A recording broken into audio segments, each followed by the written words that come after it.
What would your life look like spent well? Would it look like spending more time with family and friends? Or maybe it means pursuing a dream you thought was long lost. You could travel the world or be at peace in God's creation. Spending life well means something different to each person.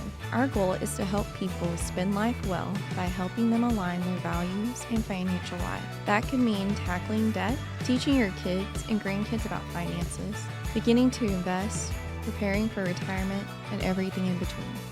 So if you're ready to spend life well, let's meet your hosts, Mark Trice and Jesse Hamilton. All right, everyone, welcome to the Spend Life Well show, where we talk about finance and faith and all things in between. We're glad that you've joined us. This is our second show for the year. Happy New Year. For those of you that didn't listen to our recording this last week. And today, Jesse, the big thing that we're going to discuss is the changes with the Secure Act 2.0 and how it impacts your retirement. Yeah, this is going to be a lot of different ramifications. Recently passed huge bill in Congress that is going to impact a lot of Americans, young and old, lots of different ways to save for retirement and pay taxes now, pay taxes later. There's a lot to it. How many pages was it? 4,500 and some change. Yeah, that's a good read. And we know that every one of our congressmen and women have read every page, right? Right. And I doubt anyone on their staff has actually read it. Mm-hmm. But we do work with a number of experts that have taken the time to dissect it Yes. and figure out how it's going to impact investors and folks that want to save. But let me start with today's verse. It's from Proverbs 3, Great. 5, and 6. This showed up on my daily reading the other day, and I wanted to share it. It's trust in the Lord with all your heart and lean not on your own understanding. In all your ways, submit to him, and he will make your path straight. Just a reminder there that we can't rely on or try to expect to understand everything there is to know about money and things. We do have to submit our plans to the Lord. Right. And so here we are, 2023. Markets are down a little bit for the year, but big news is the Secure Act 2.0. Mm-hmm. Yeah, it's going to affect people who are about to take RMDs. It's going to affect people who are contributing to 401ks. Lots of changes. Let's start with the RMDs. Those are Okay. required minimum distributions for those of you that don't know. And these affect people later in life during retirement when you reach the age of what was 72. Right. Now, This is has for changed. IRAs and retirement accounts, right? That's correct. Not Roth IRAs. Not Roth IRAs. Uncle Sam likes it to get his tax revenue, and so when you turn 72, you're required to start taking distributions from those retirement accounts and from the 401k accounts if you were no longer working and you had money there. So just starting off, though, to be clear, if you're already taking an RMD, it doesn't change much. It's not going to change for you, okay? Now, there are some nuances that the drafting of the bill was written improperly, so it actually is one phrase countermands another. They'll fix that. They'll fix that eventually. But the gist is, if you're already 72 this last year in 2022 and you're taking your RMDs, you're going to continue to take your RMDs. Yeah. Now, I just got a text from a client right before we started the show, and they had heard our monthly Clear Vista Financial Perspectives webinar. Those are on Thursdays, right? Those are on Thursdays, the first Thursday of every month. You can get those dates and things like that on our website at clearvistafinancial.com. But she was asking, her husband turns 72 this year in 2023, and does that mean he gets to wait a whole another year? And I said, absolutely.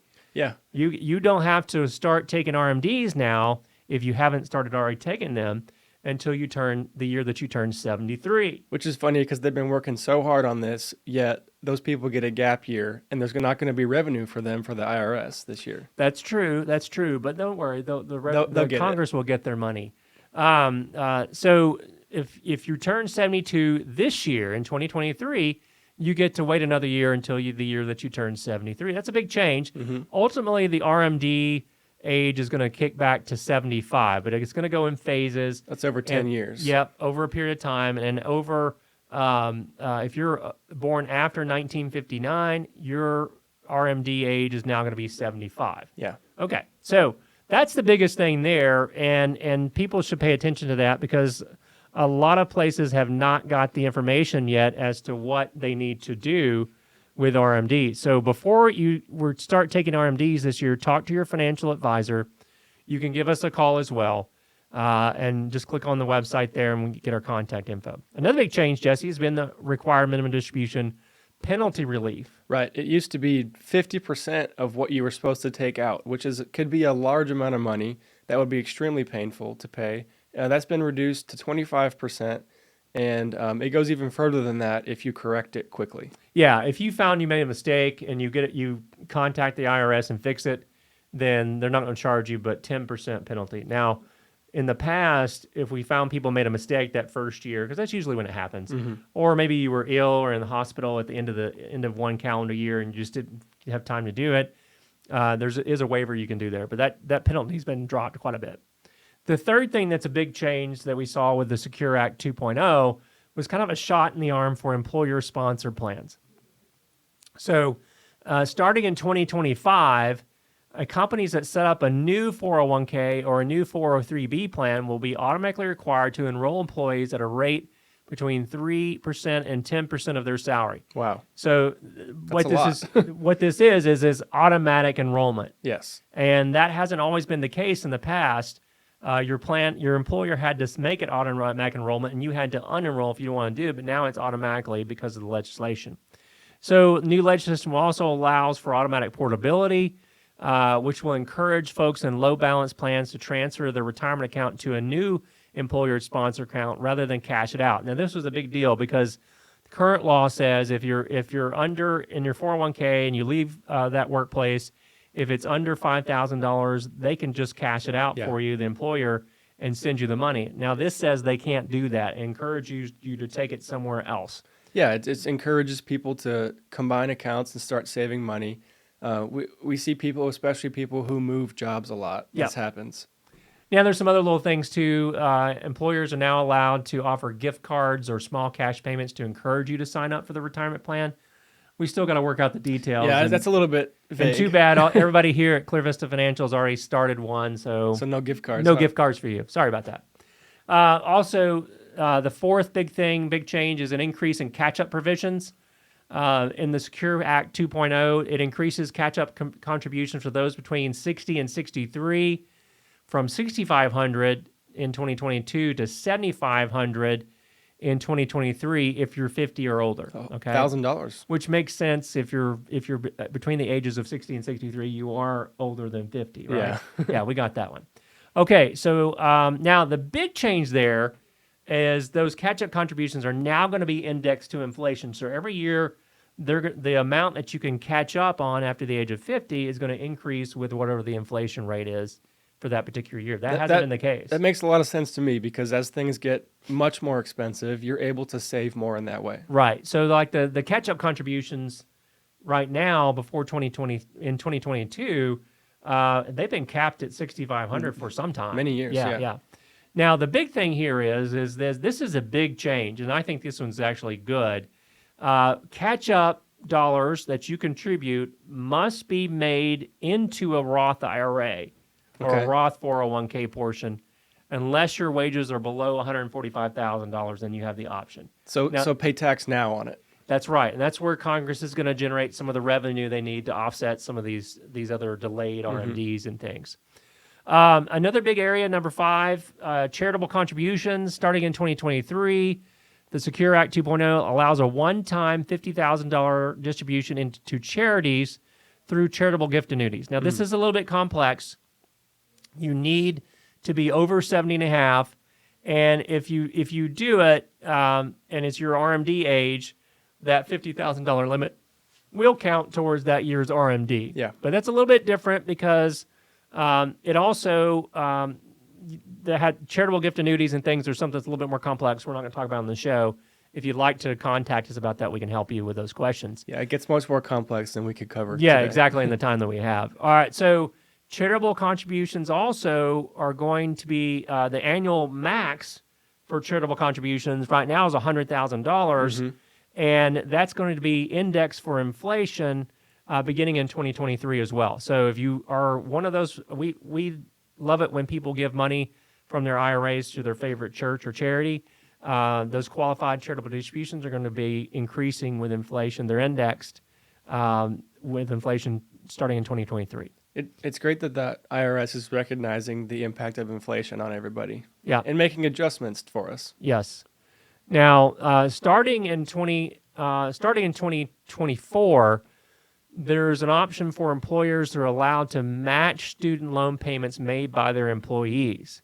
Interesting. Okay. Yeah, so the employer's match must be directed into a retirement account, but it is an added incentive to sock away funds for retirement. Let's call this a kind of a backdoor student loan relief. We're going to get more details about that. So it's not a direct payment. It's just a relief into a retirement account. Right, but it encourages more saving, too. Right. Okay, so there's also some additional provisions. Disaster relief. You may withdraw up to $22,000 penalty-free from an IRA or an employer-sponsored plan for federally declared disasters.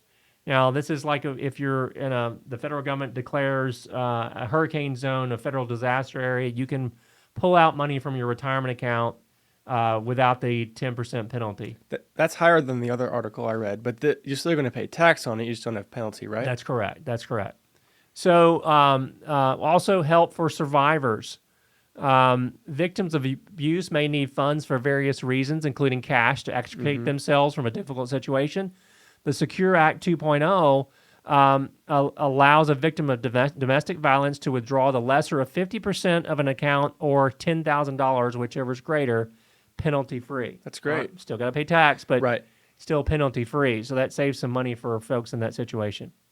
Now, the final one we're going to cover in our episode today is really about, this is a cool one because I know a lot of folks out there that have 529 educational accounts for their children, and they're finding that they didn't use all the funds that they had saved for college. Yeah. And now little Johnny or little Susie is done with their schooling, and they're still sitting on a balance of that.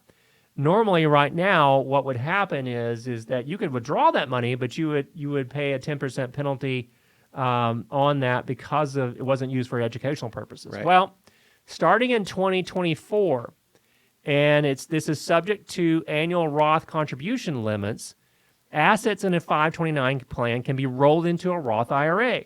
Now, this is a really good advantage for folks that have balances in 529 plans. Yes. They can do that. Now, there is a maximum lifetime limit of $35,000, so you can't do all of it if you got more than that. Okay. But the rollover must be in the name of the plan's beneficiary. So, Jesse, if I had a 529 plan and you were the beneficiary of that, I can only roll it over to A the Roth IRA in my name. for you. Okay? Right. So for Jesse. if a parent set one up for a child, it would be in the child's name. That's correct. Yeah. That's correct. But it's a great way for parents to pass on retirement wealth Right. to the next generation. Because they're designed for the benefit of the Right, child. right. Or the beneficiary, whoever it is. So that makes sense. Now, there's a couple of little limitations there. The 529 plan must be at least 15 years old. Okay. So now if you started, if mom and dad started one for you, Jesse, when you were born, it's over 15 years old. Right. Right? So that you would be eligible for that. And in fact, you might want to check with them and see if they've got a 529 plan. And Mark and I have been studying this for a few days now. This is hot information, it's fresh off the press. But one thing I've been learning is that this is incentive to just start it. Just open it, even if it's $1, right? Yeah. Yeah. And it's some people have had hesitations because what if little Johnny or little Susie doesn't go to college? Well, now we can get those funds out, at least up to $35,000, and put them towards retirement. So that's a big thing. We'll give you more details about that as they start coming out. But with all these things, there's lots of interpretation that has to be done. There's so much waste in the Secure Act 2.0. It's crazy. Yeah. But these are the highlights that we thought were best to be pointed out to listeners of our show. And we're grateful that you've taken a few moments to do that. As always, folks, if you ever have a question, I don't care how simple it may be, give us a call or shoot us an email. You can send us an email we're still using radio at Spend Life Yeah, Well, we can right? get that. Radio at spendlifewell.com. That's radio at spendlifewell.com. We're not on the radio anymore, but we decided to go on YouTube. Yeah. and stay there. So radio@spendlifewell.com is a place to contact us. You can also go to spendlifewell.com. There's a place you can submit a message, and we'll respond to that as well. Yeah, absolutely. That's two great ways that we can get in touch with each other. Everyone that contacts us, you get complimentary consultations. We don't charge anything to talk to you or even evaluate your portfolio. But we love to get to know you and learn about your situation and see if there's a way we can help. So lots of changes, Jesse, Big for this changes. coming year, let alone the markets and the volatility and things that are there. Folks, don't ignore your portfolios. Take a look at them, see how they did last year. If you have questions about how you can improve those things, give us a call. Well, Jesse, until next time, Yeah. you've been listening and watching the Spend Life Well Show. Have a great day.